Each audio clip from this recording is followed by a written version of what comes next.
열심히 운동을 하는데도 살이 찐다거나 팔다리는 가는데 배만 나온다면 이 질환을 의심해봐야 합니다.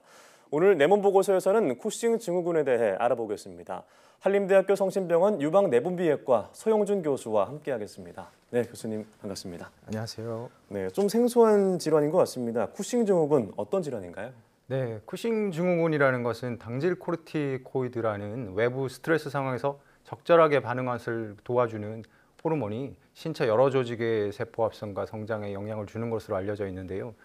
이 물질이 필요 이상으로 과다하게 분비됐을 때 또는 노출됐을 때 생기는 내분비계 질환이라고 보시면 되겠습니다. 네, 자 이게 남자와 여자가 좀 차이가 있다고 들었어요. 네, 남자보다 여자에서 8배 정도 더 흔하고요. 네. 보통 3, 40대에 진단되는 경우가 많습니다. 그렇군요. 네. 자, 그럼 이 쿠싱 증후군에 걸리는 원인은 무엇일까요? 당질 코르티코이드라는 것은 본래 이제 부신에서 만들어지는데요.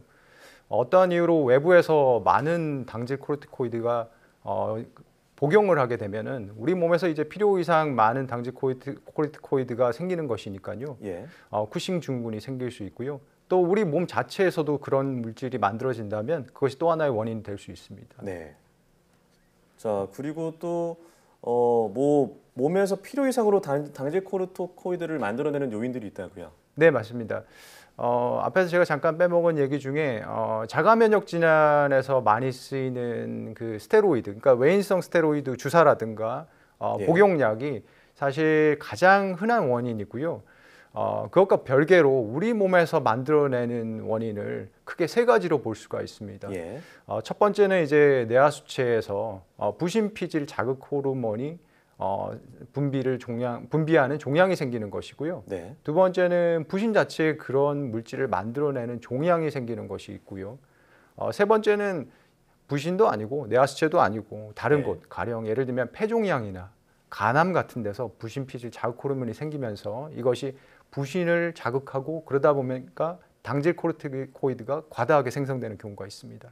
그렇군요. 이 부신이 그 신장 위에 달려 있는 기관을 말하는 네, 맞습니다. 네. 네. 자, 그럼 이 그 쿠싱 증후군의 증상은 어떤 것이 있나요? 주된 증상은 얼굴이나 어깨, 복부에 지방이 축적되는 것이죠. 그러니까 얼굴부터 복부까지 이 중심성 비만이 생기는 것이에요.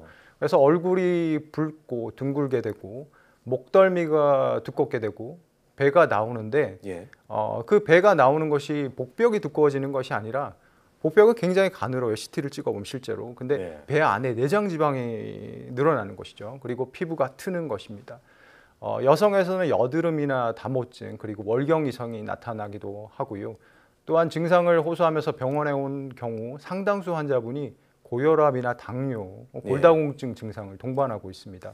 예, 쿠싱 증후군의 어떤 원인 중에 이제 하나인 그 외인성 쿠싱 증후군의 경우에는 그 스테로이드를 복용하는 경우 있잖아요. 주사받거나. 그럼 바로 중단해야 될까요? 아닙니다. 그렇게 하시면 안 됩니다. 예. 갑자기 스테로이드를 중단하게 되면 정상적으로 스테로이드를 생산할 수가 없기 때문에요. 부신 기능 부전증이라는 병에 빠지게 됩니다. 예. 이 증상이 굉장히 무시무시합니다. 전신세약, 식욕감, 구역감, 관절통 등이 있고 심한 경우에는 기립성 저혈압, 혼동, 흥분, 전아트륨 혈증, 저혈당 그리고 배가 아프고 이유도 없이 열이 나는 경우도 있습니다. 네. 따라서 스테로이드 감량은 서서히 진행돼야 되고 생리적 요구량은 반드시 유지해야 되겠습니다. 천천히 줄여야겠군요. 네, 그렇습니다. 자, 이 쿠싱 증후군이 비만과 증상이 일단 비슷하다고 말씀을 해주셨습니다. 그 운동을 열심히 해도 살이 빠지지 않는다고 하는데 비만과는 어떤 차이가 있나요? 네, 당질 코르티코이드 자체가 대사를 줄이고 식욕을 증진해요. 그러다 보니까 살이 찌죠. 많이 먹게 되는군요. 예. 그런데 일반적인 비만과 달라요. 몸 전체가 살이 찌는 게 아니고 특정 부위가 살이 찌는데요. 앞에서 잠깐 설명드렸듯이 얼굴, 목, 가슴, 복부, 중심성 지방이 생기고요. 이쪽 중심성 지방이 축적되고 또 지방이 재분배가 되는데 내장 지방이 늘어나고 팔다리 근육이 위축이 되고 가늘어져요. 그리고 뼈와 근육은 약해지고 이게 문제가 되는 게 골다공증하고 골절로 이어지는 거죠. 또 이제 면역 기능 자체가 억제가 되니까 각종 질환에 시달리게 됩니다. 살이 찌지만 뼈와 근육이 좀 약해지는 그렇습니다. 우려가 있군요. 네. 자, 쿠싱 증후군 같은 경우에는 이제 수술 후에 완치가 되더라도 약을 꾸준히 먹어야 된다고 들었습니다. 어느 정도까지 먹어야 되나요? 이제 수술 후 완치가 되더라도 반대측, 그러니까 1측에서 한쪽에서 부신에 문제가 있어서 그걸 제거하는 것인데요. 이 반대쪽 부신은 기능이 제대로 하지 못하고 있는 상황이 많아요. 왜냐하면 쿠싱 증후군에서는 이제 부신이 과다하게 일을 하는 것이거든요. 그러다 보니까 이 반대쪽 부신 기능이 돌아올 때까지는 약을 복용해야 되고요. 그 기간이 통상적으로는 6개월에서 1년 6개월 정도가 된다고 보시면 됩니다. 아, 그렇군요. 자, 그런데 이제 증후군 환자는 육체뿐만 아니라 불안하거나 위축이 생기는 심리적인 영향도 받는다고 들었습니다. 왜 그런 건가요? 쉽게 얘기하면 뭐 호르몬 불균형이죠. 호르몬 예. 불균형으로 인해서 환자분들이 이제 우울증이나 신경과민 같은 심리적 불안 증상이 나타날 수가 있습니다. 따라서 정서적 안정을 찾을 수 있도록 주변에서 관심과 배려를 환자에게 드린 것이 중요한 역할을 한다고 보시면 되겠습니다. 예, 그럼 이 쿠싱 증후군의 치료법은 어떤 게 있을까요? 이 쿠싱 증후군을 치료받지 않았을 때를 먼저 좀 이해하실 필요가 있는데요. 네. 혈압 상승이라든가 지질 수치, 그러니까 고지혈증 같은 것들이죠. 그리고 이 지질 수치가 상승하고 당뇨병, 골다공증, 심혈관계 질환에 노출이 될 수가 있어요. 따라서 반드시 적절한 치료를 하셔야 됩니다. 즉 당질 코르티코이드를 과량 복용해서 쿠싱 증후군이 생긴 경우라면 약을 서서히 줄이는 게 맞을 거고요. 만일 부신 종양이 생긴 거라면 수술로 제거하여서 부신 종양을 제거하는 것이 맞겠습니다.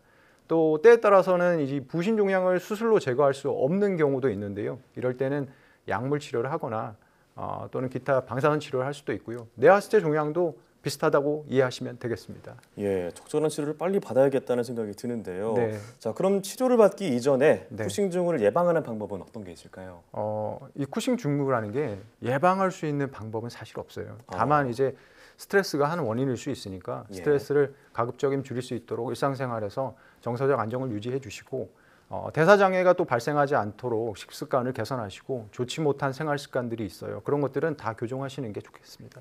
네, 오늘은 쿠싱 증후군에 대해서 얘기를 나눠봤는데요. 말씀하신 대로 이제 팔다리는 빠지는데 얼굴부터 목, 복부까지 갑자기 살이 찐다면 꼭 병원을 찾아야겠습니다. 네, 맞습니다. 네, 오늘 말씀 고맙습니다. 네, 감사합니다.